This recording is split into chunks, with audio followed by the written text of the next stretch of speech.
So in 2016, we were pretty much over, right? We had just started, well, we both got out of relationships in December of 2015. January, we kind of started talking and we started casually dating. February, March, which was around your birthday time, we were Mm-hmm. still casually dating, nothing official.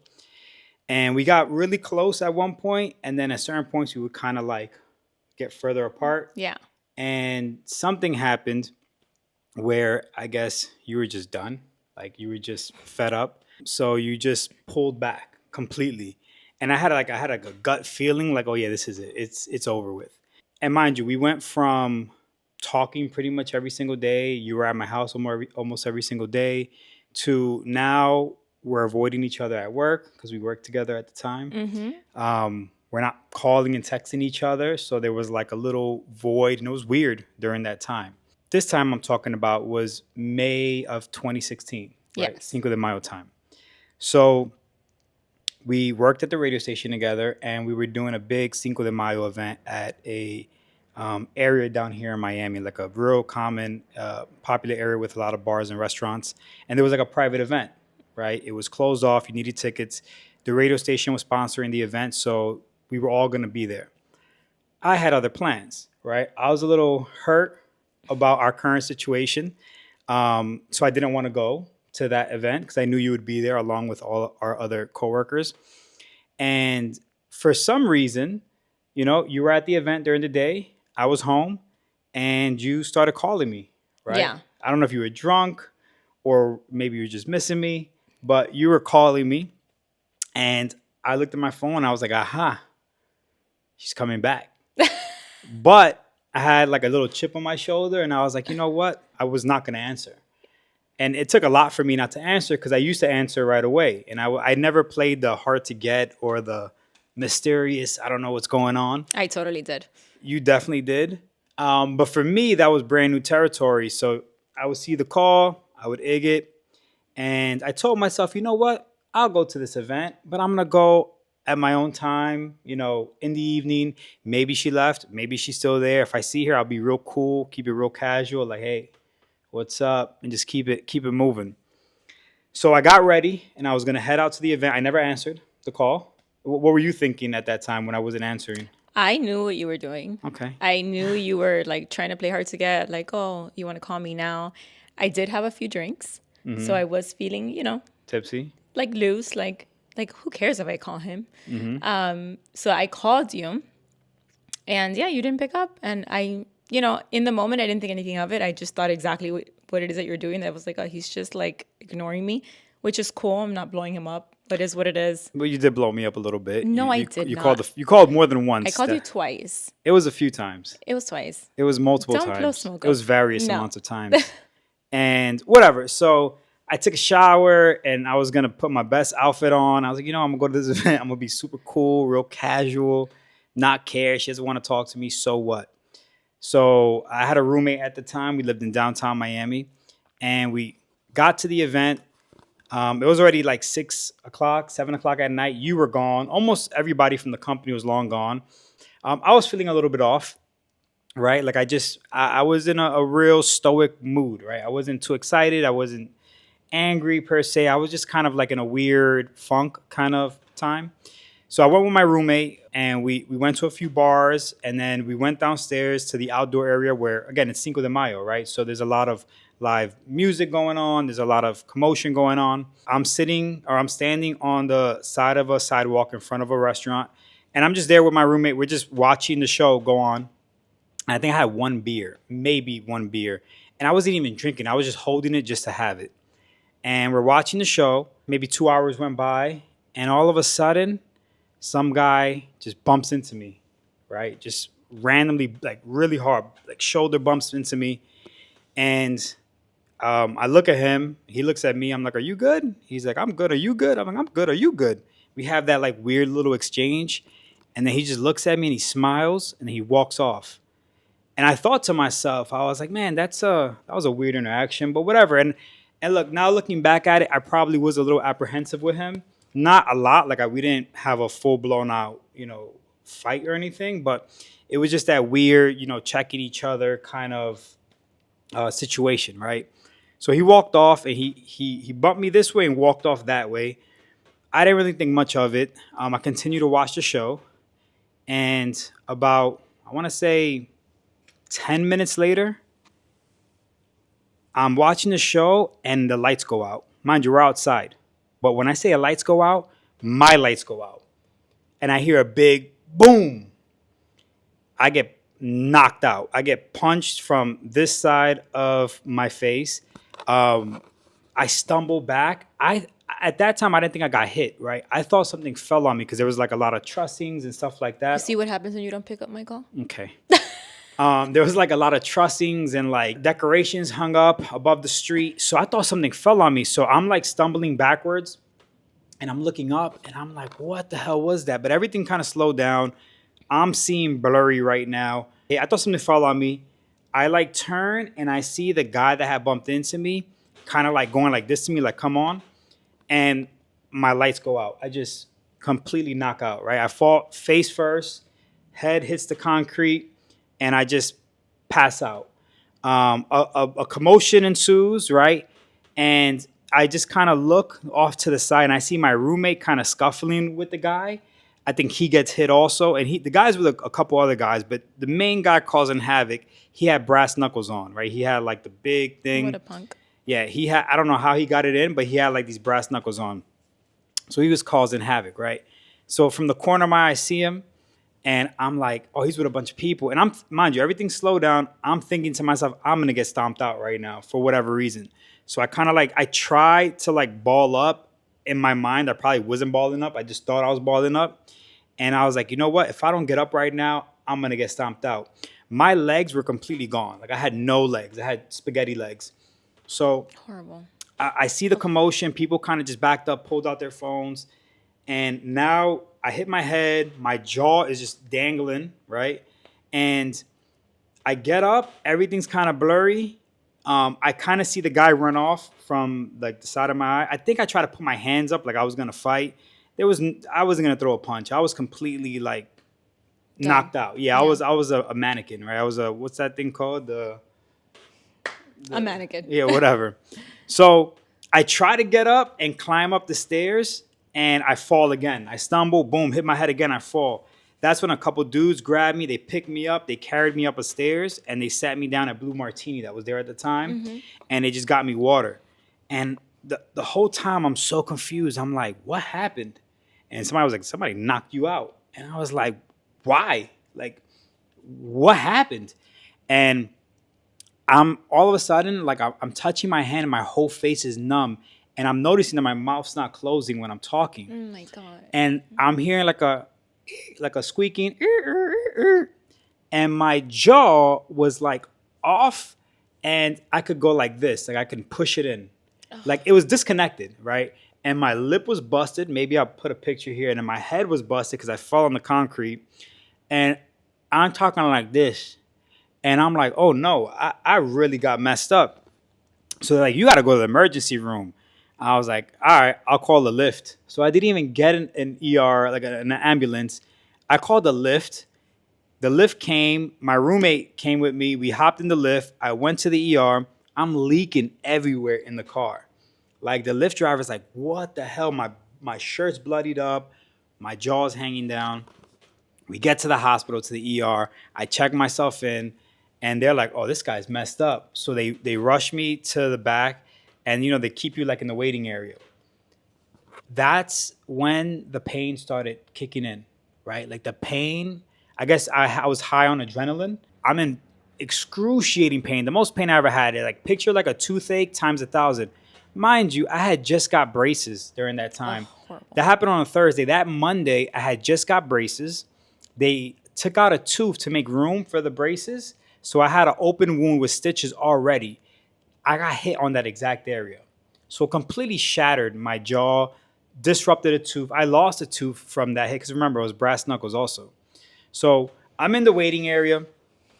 My face is like this now. It's like Martin Lawrence or Will Smith in Hitch when he got the like that, just 3D sticking out and painful. It's the most painful thing ever. And I'm like begging for painkillers, Advil, and they're taking forever to bring it, forever. So I'm like, shoot, people don't know what's going on, right? I'm in Miami. My mother lives in Orlando. My family lives in Orlando or New York or whatever. So nobody knows what's going on. And I was like, I gotta call somebody. So I start FaceTiming this one. I don't And, pick up the and first she don't pick up time. the phone. And then I'm like, all right, well, it's like at this point, it's like 3 in the morning or Yeah. 4. I don't know. It's late in the morning, but it was taking forever, right? They wouldn't put me in a room. So I was like, I called this one, I right? remember I saw the phone and I saw your call, and I'm like, is this guy out of his mind calling me at 2 in the morning? Who does he think he is? I was like going in. Creeping. That was creeping. Yeah, I was like, yeah, I'm not answering that call. But then I think you called me like 2 more times. Like probably on the third call, I was like, something's weird. Yeah. Because I never do yeah, that. and I'm it not was call. I'm never FaceTime. blowing you up. Oh, please. So It was something FaceTime, gotta and I'm be up. like, something's a little bit weird. So I pick up, and when I picked up the phone, I couldn't believe my eyes. Yeah, I had two faces. I had this face and I had another one here. My jaw was sticking out to here. At that point, I couldn't talk. I'm like Sylvester Of Stallone. course, immediately, I'm already like, oh, he was probably trying to hit on a girl. Yeah, And the yeah. girl's boyfriend I probably. try to explain the situation, and for the rest of the next couple of weeks, people are like, "Why'd you get him?" I'm like, I don't know the guy. I don't know him. I don't know how it happened. We had a weird interaction, but that was it, right? So I call her. I'm like, "Look, I'm screwed over here. They're not giving me painkillers. They're saying they don't want to operate me until next Wednesday. Mind you, it's not Friday morning. And since No, it's till not Tuesday. till Tuesday, since it's not life or death, like I'm not shot or something, they're like, oh, we can operate you on Tuesday. That's a problem because when you have a wound, it starts healing right away. So I would have started healing in the form that I was in, which would have caused more pain. So I call this one. I'm telling her all the issues. Right? I call my mom. I call my brother. They finally admit me into a room, maybe 6, 7 in the morning. And, I called her. I didn't think much of it. And then around, I don't know what time. What time did you get there? I got there like at 9 in the morning. So like 9 in the morning, I'm kind of like in a weird funk. They have me all patched up. And I hear just somebody just yapping down the hallway, just going off. And I'm like, is that who I think it is? And here she comes and she's like, get him painkillers, get him this, do that, do this, that, and the third. And I'm like, oh, finally, right? So she comes in and starts like demanding all kinds of special treatment and painkillers and nurse, he needs XYZ. And you were really super concerned. How'd you feel when you saw me there just looking like I got hit by a truck? I felt awful. I remember like when I hung up the phone, I like cried and everything because, God, I'm about to cry right now. Because I'm like, oh my God, like I almost felt like a fault because I should have been with you. And I don't know if that would have even like been the right thing, Yeah. because what if I was with you and then Yeah. I would have got like hit too, because I wasn't gonna allow someone to hit you in front of me. So I remember I felt like at fault, and I just felt horrible for you, and I'm like, this is crazy. Like, his family doesn't live here. Who's gonna take care of him? I immediately went from like, I'm gonna be like this badass where you need to chase me, to like, oh my God, I have to take care of him. Yeah, right so now. so you got to remember, we were inseparable for the previous 2-3 months. We spent almost every day together. We worked together. We went to Disney a bunch of times. To not speaking for like a week, maybe I think it was a week or so right Yeah, before that. it was a week. And again, she didn't have to show up, and she showed up and pretty much took care of me while I was there. Showered me, right? Helped me take a shower, make sure I was getting all the medication at the right time. But the key thing that she did was they didn't want to operate me until Tuesday of the following week. Her family member is like best friends with like the administrator or the VP of the hospital. The hospital. Made a phone call and somehow moved up my surgery to the next morning at 7 a.m. on a Saturday, to the point where when I'm on the about to get the The anesthesia?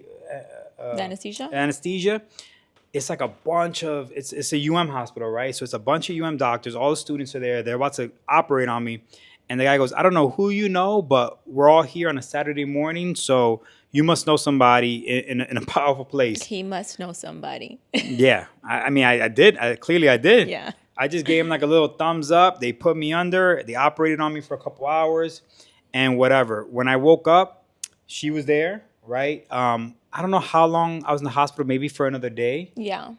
And Right. I think you were there until Monday. I was there until Monday. I got released from the hospital, and then you came with me to my house, to my apartment that I had in downtown at the time, and just really made things comfortable and like Yeah, he had to eat like mashed food for oh like yeah, I was on 26 days or something like that. So he lost so much weight and I was just getting creative. I remember I think that's when I introduced croquetas. croquetas to you, I like never had a croqueta. ham Yeah, croquetas. And then I also got him like sopa de plátano. which was And fire. yeah, I want to go back to that. It was fire. I literally catered to him like he was my baby. Yeah. So that happened Cinco de Mayo, and then you stayed with me every single day, and you like slept over up until Today. yeah, literally up until today, right? And then so just to rewind a little bit, when you came to like save the day and like raise hell and just like fight on my behalf, I was looking like, yup, that's my girl. And mind you, we were never in a relationship before, but that's when I started thinking like, oh, this is the one. Like this is the one that I want in my corner. So yeah, you stayed with me. And then a week goes by, a second week goes by, and then on the third week, which was the week of the 25th, I was like, yeah, no, I got to keep this one. I got to keep this girl. So I went, and I bought 2 bracelets, a gold one and And a silver one. and a silver one, and I flat out asked her just to be my girlfriend. Or how did I do it? Did I give you one first? Yeah, he was super strategic. He Yeah. first he gave me one of the bracelets, and then he asked me out, and then Like as a gift, like for taking care of me and all Yeah. that stuff. So I gave her like one of the bracelets. after I said yes, then he popped out the other one. I was like, yeah. And then you were like, what if I would have said no? I'm like, I would have returned that. I would have returned the second one. You got to be smart. I'm injured. I'm not a dummy. You're so silly. So, but that was like such a traumatic, not traumatic, but it was such a life-changing moment because it literally changed the trajectory of our life, right? Because, if that wouldn't have happened, who knows if we would have, got together eventually or came back because when you decided that we weren't going to be anything anymore, you were kind of like so set in stone. It felt like we had like broken off a few times before that, but this last one felt like it was it. And it's crazy how like you're going through life, you're going to a little party, and then something like that happens where like if it was a few inches higher, he would have killed me, right? Yeah. Because he used a weapon. It wasn't just a fist, it was a piece of metal. And if it was a little bit higher, it would have finished me. And that crazy experience kind of brought us more together. Yeah. I got to see that side of you, that soft side of like, I'm going to take care of you. I'm going to make sure I'm going to fight for you. I'm going to, make sure you're showered and all the medications taken. And then it wasn't easy. Like I was pretty much not capable of Yeah, doing like you had a anything. band over I had my your jaw chin. almost shut. Yeah, Yeah. like this. I could barely move. I was messed up. Mind you, I was also injured in other places, but that was the main thing. Yeah. So like you pretty much took care of me the entire time. Your mother came, cooked for me a few times on the mashed food side. And throughout those weeks, I was like, man, this one, she's really stepping up. She went from not speaking to me at all to stepping up. I feel like they want to know why we didn't speak.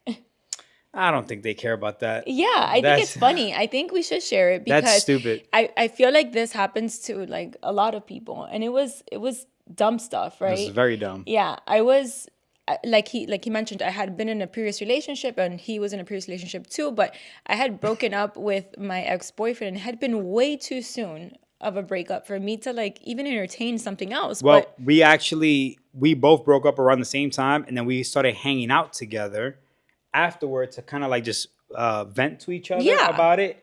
And yeah, we'll get into that also at another Yeah. time because we double dated also before we dated. That's Okay. weird. But anyways, Okay. we were hanging out just to go out to different places and to like have a buddy to like go out. And then obviously, we got along very well. We kind of connected. But I was like, this is way too soon. Like I don't want him to be a rebound. I don't want me to be a rebound. Like just chill. I almost felt like it was like moving way too quickly. And I remember it was this one like situation that happened. We were at the gym and I had asked him to videotape me doing like some workouts.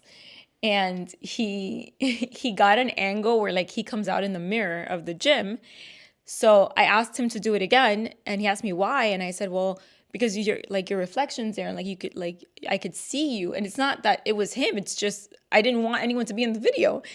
And immediately he jumps into conclusions, and he's like, you don't want to be seen with me, and you're ashamed or something. No, I don't know what it he wasn't a said. shame because during that time you were very adamant about hiding our situationship because we both worked together. So she had this idea that if people at work found out about us, it would It be was a weird. negative thing, which at the end of the day, nobody cares. Like looking back at it, nobody would have cared. We've lost some friendships because we hid it from them during that time. Yeah. And it was silly to think like that. And it annoyed me that something that stupid, right? I was like, seriously? I was in my own head, and I was much younger, and I was just I don't know. I didn't want to be judged. I didn't want people to walk around the office and be like, "Well, look who's here. Like you're with so and so." Like I don't know. I wanted But to we did be that anyway because when we would go to a company function, we will show up like 40 minutes late, like together, and we'll Yeah, leave but that was already towards 20 the minutes end when early together. when we didn't And we care would anymore. disappear from work and go on lunch for like 3 hours together.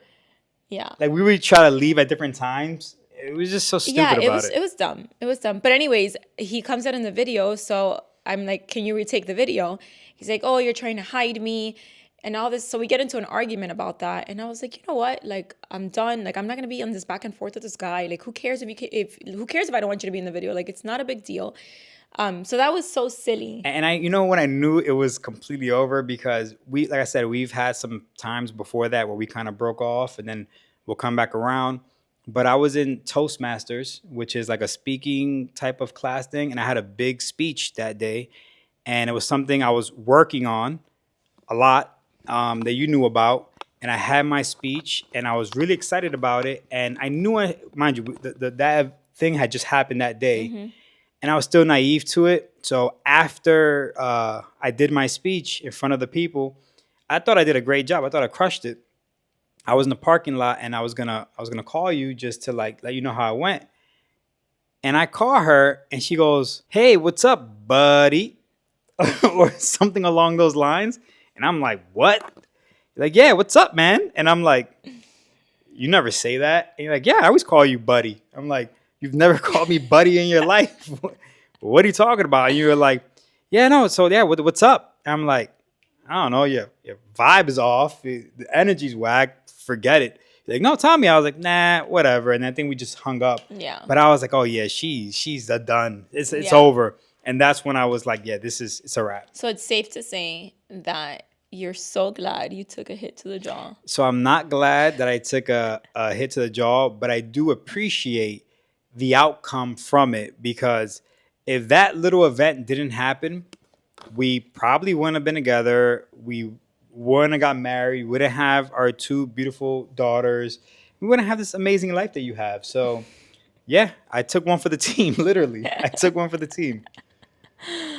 So, did you ever have a moment or a traumatic experience or something that you did that either altered your trajectory for life or just completely changed your mindset about something? Absolutely. I remember vividly too. And it was just that moment that I had created so many memories because it wasn't just, one moment like in your life where it happened just like that one time. It was more something that led to a whole year of changes. But I was 25. I had already graduated college like for 4 years now. I had a really good job. I had my dream car. I had, was making a lot of money compared to the people, my age. I was doing well. I was doing so good. But I don't know if anyone's ever felt where like everything's going so good, but you kind of feel empty. You don't know why you feel that way. So you start to think like, okay, well, what's missing? And I think what was missing for me was purpose. I was like, why am I here? Like, I know for certain that even though I have such a great job, I know this is not what I'm supposed to do forever, right? This isn't it. And previously to having this moment, I started like reminiscing and thinking about the times that I really enjoyed myself. And those times consisted of being in the Miami Dolphins, being part of a show. I was part of a reality show that was called Nuestra Belleza Latina. You know, I was also part of, it was a trailer. I think it made it on Telemundo for a little bit, but it was canceled like after 6 weeks. It was the remake of Baywatch, but like bilingual. So like, I've seen the photo, the Hialeah Baywatch. but very like Hispanic. So I remember how I felt like being on camera and, you know, hosting different things and acting. And it's almost like the days were long because it was like 12 hours of like working, but they felt short. And it was because I really enjoyed myself and I felt alive. And I was like, you know what? Maybe, just maybe that is what I'm supposed to do, right? I'm supposed to like be on camera, do hosting, like, which is what I really loved. I remember back then there was a show on E, and the host was Juliana Rancic. I'm aging myself. It was so long ago. I don't even know who that is. But I used to like watch her host like red carpets. And I was like, what a dream job. She gets to dress up, like go to glam. She gets to talk to stars all day, you know, get all the juice, all the tea, be on the red carpet. Like that's a dream. In my eyes, I saw that as like my dream job. Mm-hmm. So I would audition for a ton of things in Miami, but Miami wasn't where it was at, right? I would get jobs here and there, gigs here and there, but not necessarily would anything pop for me. So when I was going through that moment at 25, I decided to read the book, The Alchemist by Paulo Coelho. And the moment I finished that book, I remember I was sitting in my room. I literally closed the book and I said, that's it. It's time. Like, I know what I have to do. I have to pick up my stuff. And if I really want this for my future, I need to go all in. I'm going to quit my job, pick up all my belongings, and I'm moving to LA. Like, I need to be where it's at. And in that moment, I was so scared, but I was so excited at the same time. And I started questioning myself, like, is this the right move? Because I have such a secure job. You know, I had a comfy savings. I was like, you know, I was even thinking of like buying property in Miami here before I thought of leaving. So I was like, does this make sense? Like, but then I said to myself, do I want to see myself 5 years from now in the same job or maybe in another job, but still questioning like my emptiness? Like, you know, what am I doing with my life? So I remember I told my mom and she was like, are you insane? I come from a family where like everyone calls each other every 2 hours. For real, spend the whole day together and talk on the way home on the phone. I literally talk to my mom probably 6 times a day. So for her, it was, you know, it was a surprise. Like, what do you mean you're leaving and you're going to go across the country to go live somewhere else, but you don't even know anybody there? So I told my best friend at the time and her sister, who had friends who lived in LA. And, you know, there's still some good humans around because I remember my best friend at the time, her sister, her best friend lived in LA. He was into like TV production and he was like flying around the world doing a bunch of other things like for TV production, but throughout different cities. So he had a room that he had roommates, but he had a room that I could crash in until I figured it out. He wasn't even there. So I was literally going to an apartment that I knew no one who was there. Kind of sketchy, but okay. 100%. I was so scared. Definitely sketchy. Immediately, as soon as I walked in, I'm like, oh my God, I'm going to get murdered or raped. I'm going to come out on the news. I mean, you're tripping, if you ask me. Yeah. So sure enough, I pack up all my belongings. I even like had a company take my car. And I get to LA with all my bags, which I couldn't even carry. It was so many of them. And I go to downtown LA where this guy lived. And knock on the door. His roommates open. It was like 3 or 4 different roommates. Never met them in my life. Super nice guys. Can't even remember their names right now because I was there for like a week. And they opened the door and I was like, hey, I'm Natalie. I'm so-and-so's friend. Like, it's like, oh yeah, he said you were coming. So like he like pointed out where I was going to sleep. Crazy. Nuts. And this is my definition of going all out. So I crashed in his room and, I was there for a week and I was obviously trying to figure out what my next move was. You crashed in his room and he was there, or he wasn't? No, there? he wasn't there. He was in another city. He was in another city working. He wasn't even going to be back home for like the next month. But I wanted to like establish myself as like, okay, where am I going to live? I need to find a roommate. How do I get around? So it was an amazing year because it was filled with surprises. I felt like everything was new. Like I met new people. I actually met one of my very good best friends that I still talk to her to this day. She walked my wedding, Ash. What up, Ash? So that was like huge for me. I love that I had somebody that I can trust and like till this day, like we love on each other like sisters. So that was pretty cool. But yeah, I start to meet new people. And I had met 2 doctors back in Miami before I went to LA, that they were brothers. And I remember we had a conversation at a restaurant. We exchanged numbers. So I called them when I got to LA and I said, hey, I actually just moved to LA. I'm looking for, roommates. Do you know of someone who's not going to kill me? Do you know anybody who isn't a murderer, rapist, that maybe I can like room with? And so he made a couple of phone calls and he called me back and he's like, hey, I actually know someone who lives in this huge house and he lives by himself with his nephew. He's a much older man. He was like in his 50s or something. He's harmless. The guy won't even like kill a fly. So whatever, in that moment, Still sounds sketch. I know it still sounds sketch, but it is the opportunity that I needed at that moment, right? So I said, all right, say less. He's like, oh, he does want something in exchange. And immediately I'm like, oh God, what is that? Because I was already going in there with that mindset that, someone's going to want something from me. And he's like, he's diabetic. And I told him that you know a lot about fitness and that you know a lot about dieting and maybe, you can help him. So what he's asked for is that if you can help him like meal plan for like the weeks because like, the diabetes is really bad for him and, all this stuff. So I said, oh my God, say less. Like I meal plan for myself. So this is perfect.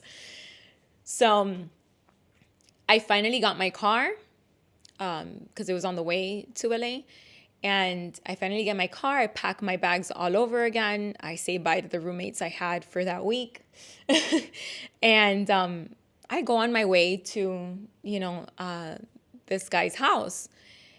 When I am driving, I'm here, by the way, the house was on Coldwater Canyon. And if you're from LA, you know exactly what I'm talking about. If you've never been there, maybe, you don't know, but it's like on like these major hills, right? So you have to go up, when you drive, you're like literally like gotta be careful because you can fall over. Like that's how high the hills are. So I'm driving and I'm like, I think I'm going the wrong way. I've never like driven here before. Sure enough, it's like a weird turn. And when I pull up to the entrance, I couldn't believe my eyes. It was the biggest mansion I've ever seen before, overlooking the entire city of LA, huge pool, like an infinity pool, hills everywhere, 3 floors. What did he do for a living, the guy? He was an investor. Like what? Invest in what? So in the stock market. So he had like, I know, I didn't want Which to is get into his odd personal because he's life, in but- LA. Yeah. And the New York Stock Exchange is in New York. I So know, for but he did timing, it, I would yeah. figure it's Yeah, well, that's what he did. interesting. So I get there. It's a huge mansion, 3 floors, huge pool. It was crazy. Like immediately I thought to myself, okay, this is too good to be true. But then for a second I'm like, oh my God, thank you God. Like this is amazing. I had a maid. I was just literally, From Hialeah to the yeah, a Hollywood Hills. Hollywood life. Like, it was wild, right? So I meet him, I meet his nephew, super good human beings, like super nice. I still was sketched out, like, oh God, maybe Sure. this guy's gonna come on to me one day, or, but none of that. He's super nice. We would like do hikes together, and I would prep his food, and he was always in his room on the computer because he was, dealing with work. And yeah, so I lived there for like 7 months, I think.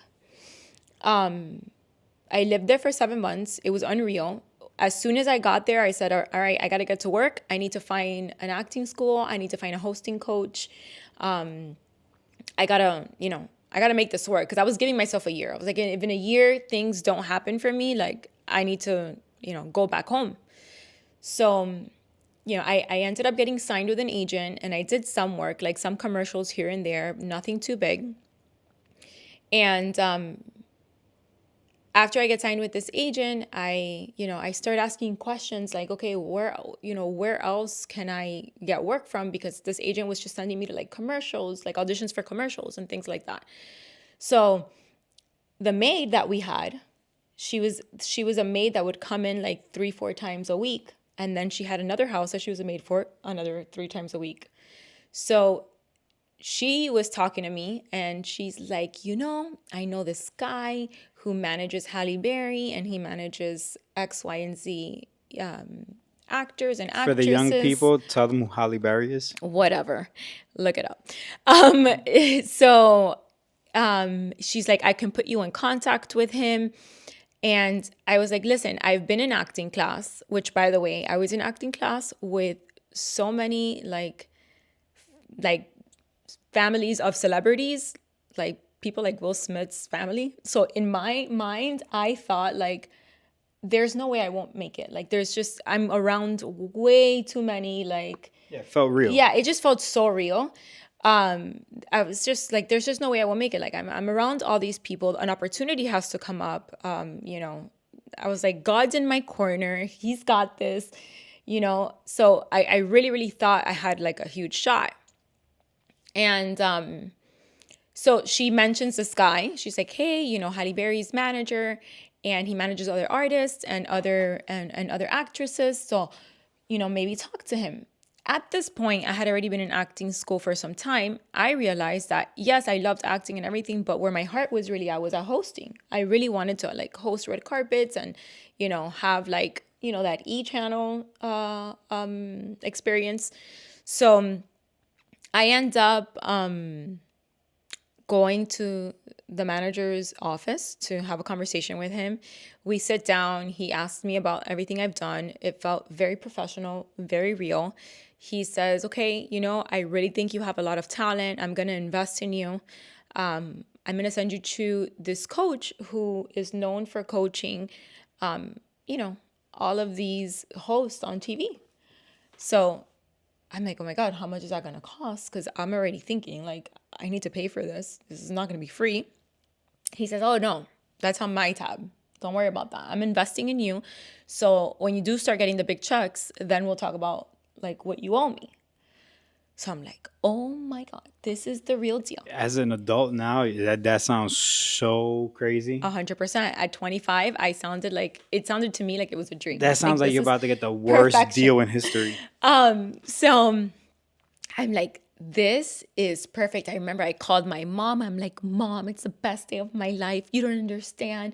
This and this happened. The whole time my mom's like, just tell me you're safe. Like, she didn't care about anything other than me being safe. I remember she would call me, my poor mom. She would call me at like 4 a.m, like LA time, but here in Miami it was 7. So she was just calling me as soon as she woke up. And I remember for like a whole 2 weeks, I would tell her, Mom, I'm not going to pick up because I'm sleeping.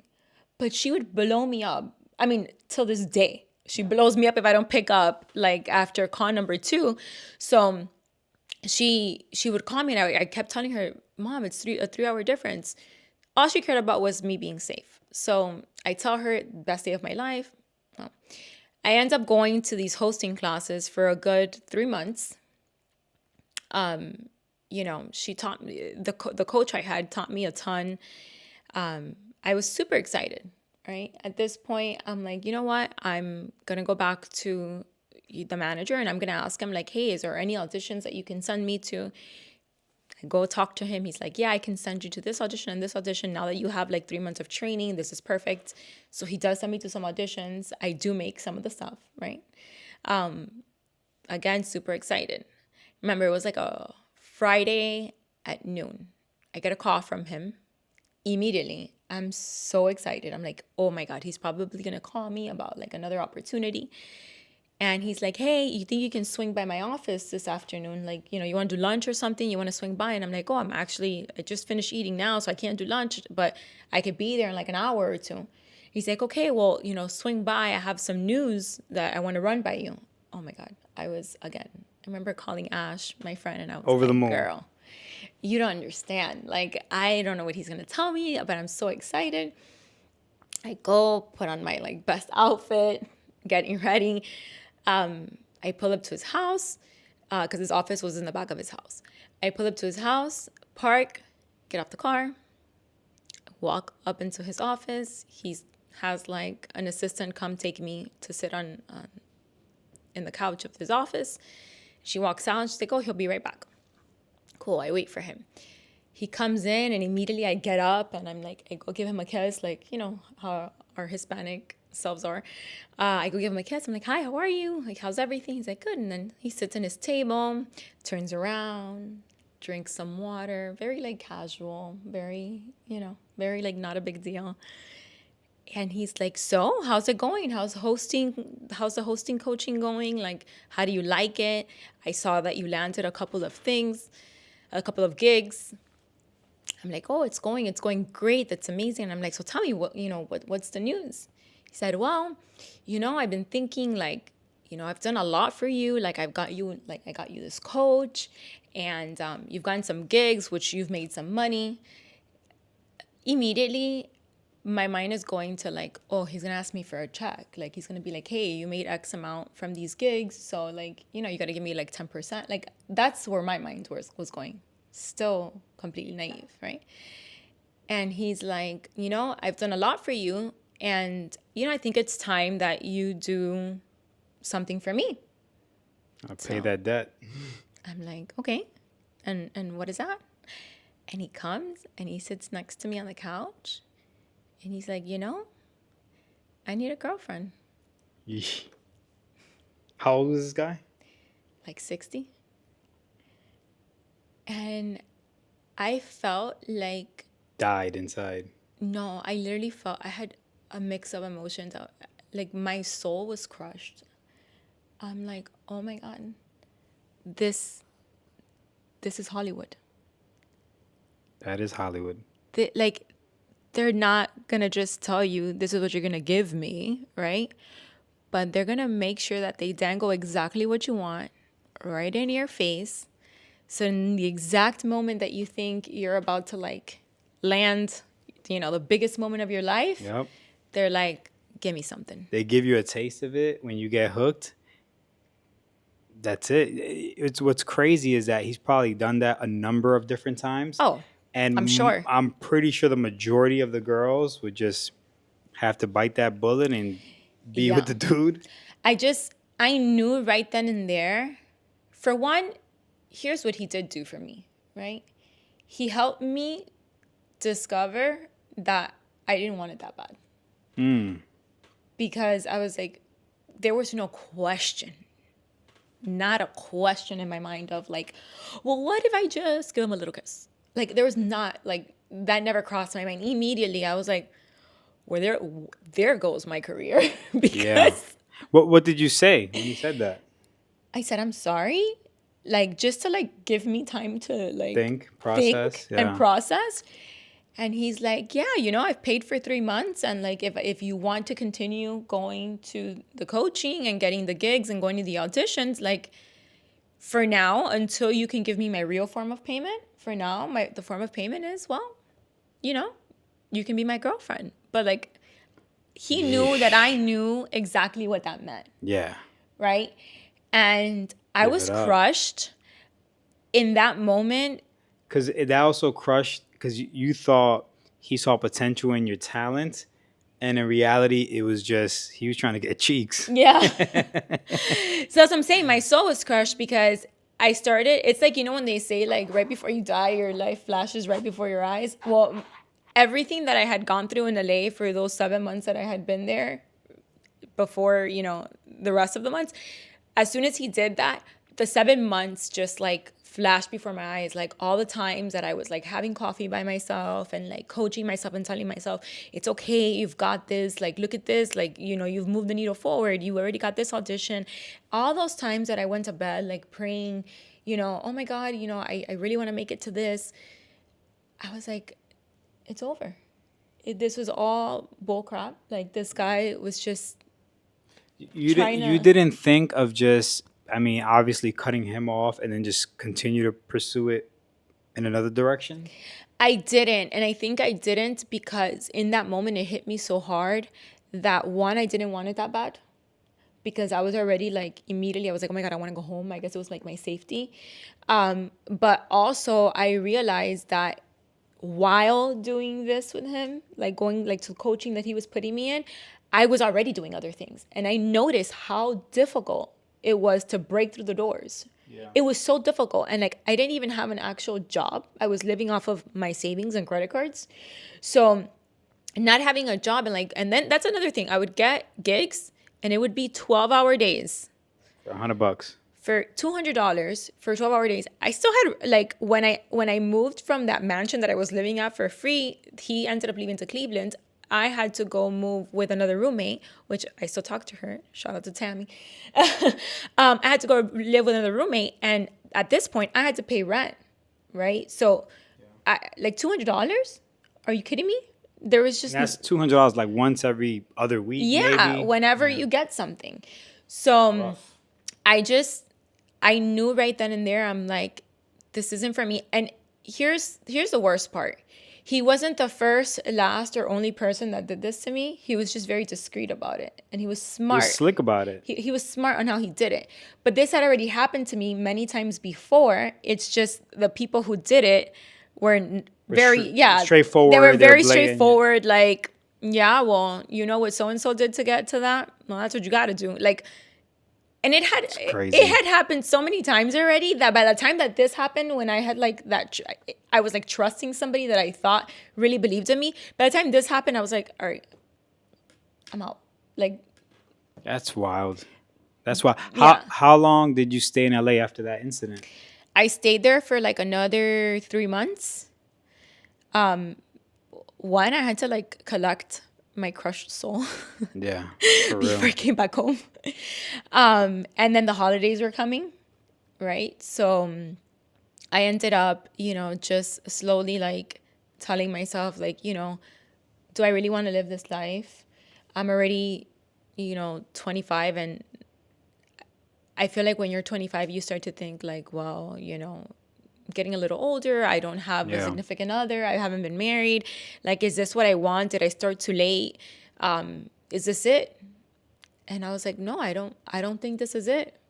Well, kudos to you for not selling your soul No, 100%. and hopping on old dudes to Ugh. get to be on freaking Marvel movies and Yeah. all that. So yeah, I can only imagine the amount of women and girls that go to Hollywood and they do just do it because they also put it on the line and they don't have a plan B and they're like, you know what? I'm just gonna do it. That's why that whole Me Too movement happened with the Weinstein guy. Yeah. and Yeah, no, it's crazy. It's rough out there. And That's crazy. to the girls who've done it and do it, you need Jesus. But I wasn't willing to do it. And then I realized that like all my prayers were keeping me safe, Yeah. because I did put myself in situations where, like, how am I still here? Yeah. Right? Like, I walked into homes of people I don't know that could have easily murdered me. You know, I walked into parties, and we talk about Miami being a party city. Jesus. LA takes it to the next level. They would open the door and, you know, drugs are expensive, guys. So in Miami, I'm pretty sure whoever's doing drugs, they're not trying to share it with the world, right? Because it's expensive. When you walk into LA, a lot of people are very, very, very wealthy. So the cocaine was just out on the table, lined up. Like, they don't even know your name. They're like, hey, do you want some? What? Yeah. Absolutely not. And like, what's wrong with you guys? What's crazy is Can I that have some water? I know you obviously now, and I know how you are, and the you now would never walk into a stranger's house or stay in Never. someone.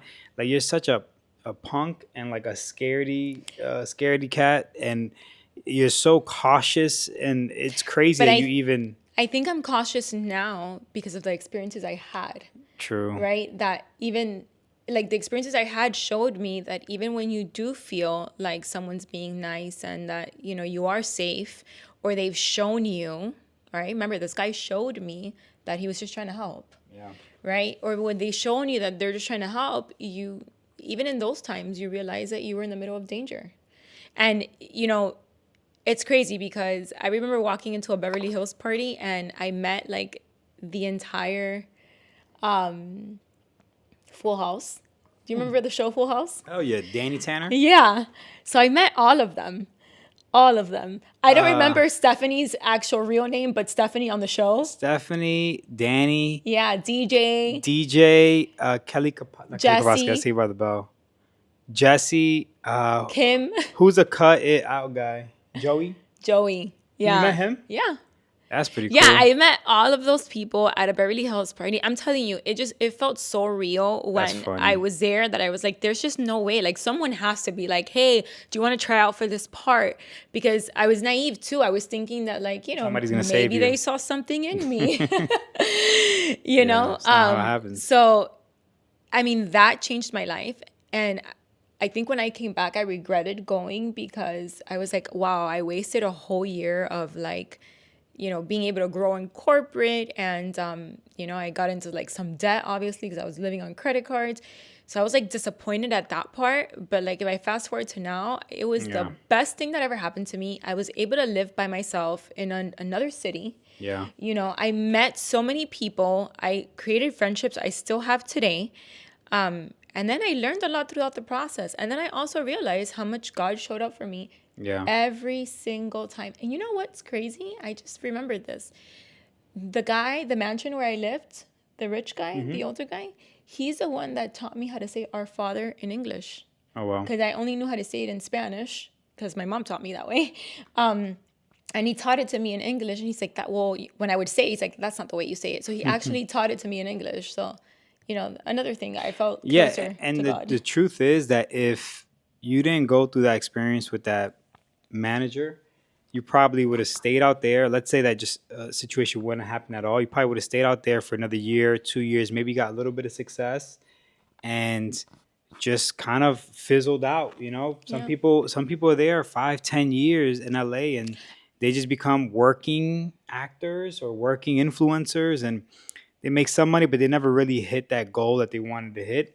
And you know, at that time, I know you looked at like you wasted a year, but you probably saved like 5 years Yeah, I mean, of I your still life. follow people who I met in LA and they're still struggling.